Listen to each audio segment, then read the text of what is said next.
Hello बच्चों, let's read the given question. The question says a periodic to and fro motion is called option A periodic motion, option B orbital motion, option C oscillatory motion, option D rectilinear motion.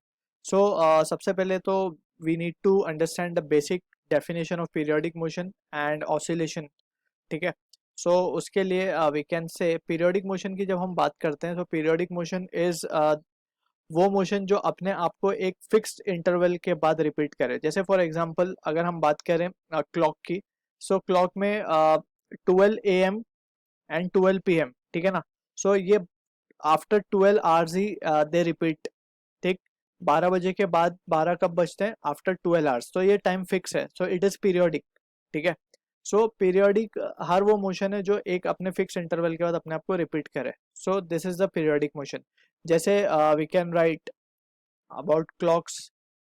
Clock hand basically minute hand हो, hour hand हो या second hand हो, जो भी. ठीक है, clock की बात हो गई. फिर हम बात कर सकते हैं कि रोटेशन ऑफ अर्थ, ये भी पीरियोडिक है, 24 आवर्स.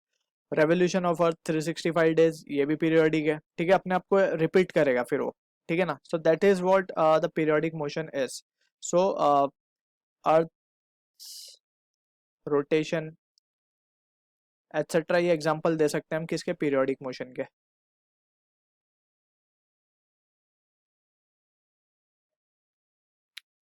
ठीक है, यूनिफॉर्म सर्कुलर मोशन को भी हम एग्जांपल में काउंट कर सकते हैं यहाँ पे.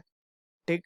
सो ये हो गए बेसिक अंडरस्टैंडिंग पीरियोडिक मोशन की. अब पीरियोडिक मोशन में एक चीज हमें ये समझनी होगी कि लेट सपोज एक पार्टिकल जो सर्किल में है, ये पार्टिकल यहाँ से स्टार्ट करता है and it follows this path.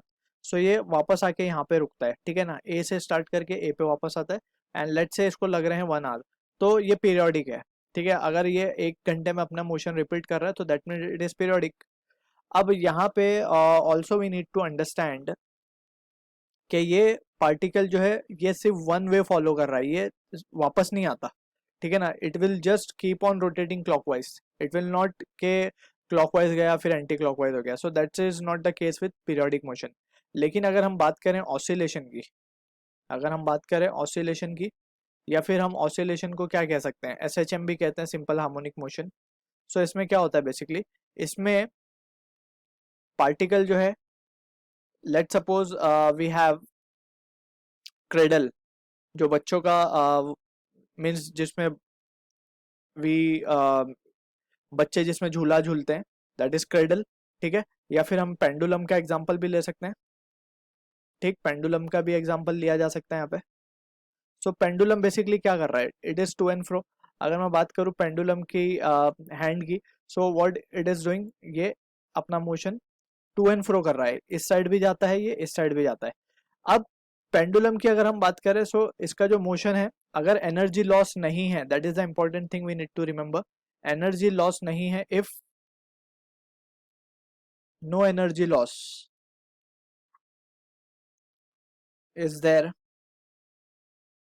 तो ऑसिलेशन भी पीरियोडिक हो सकता है. Oscillation is periodic. वो अपने आप को एक फिक्स इंटरवल के बाद रिपीट करता रहेगा. लेकिन अगर ड्यू टू एयर ड्रैग या फिर फ्रिक्शन की वजह से अगर बेसिकली एनर्जी लॉस हो रहा है, so it will not repeat after the fix interval. So हम ये कह सकते हैं कि periodic motion oscillation can be periodic, but periodic motion oscillatory motion नहीं हो सकता. ठीक है, क्योंकि पीरियोडिक मोशन में टू एंड फ्रो मोशन है, आगे पीछे चलना. लेकिन पीरियोडिक मोशन में it is a one way. ठीक है ना, सिर्फ वन वे ही फॉलो करता है. सो यहाँ पे अगर हमसे पूछा जा रहा है periodic to and fro motion, periodic to and fro motion is called, इसको हम पीरियोडिक मोशन भी बोल सकते हैं क्योंकि एक अपने फिक्स इंटरवल के बाद रिपीट कर रहा है. ठीक है ना, तो पीरियोडिक मोशन तो हुआ ही. अब सेकेंडली ऑसिलेटरी भी बोला जा सकता है. ठीक, लेकिन अगर मैं बोलता कि ऑसिलेटरी को क्या मैं बेसिकली पीरियोडिक को ऑसिलेटरी हम बोल सकते हैं, लेकिन ऑसिलेटरी को पीरियोडिक बोलना, इसकी एक कंडीशन है यहाँ पे, if there is no energy loss. ठीक है ना, लेकिन यहाँ पे मेंशन किया है तो वी विल से कि it will be the both periodic and oscillatory. So I hope you understood the solution. All the best.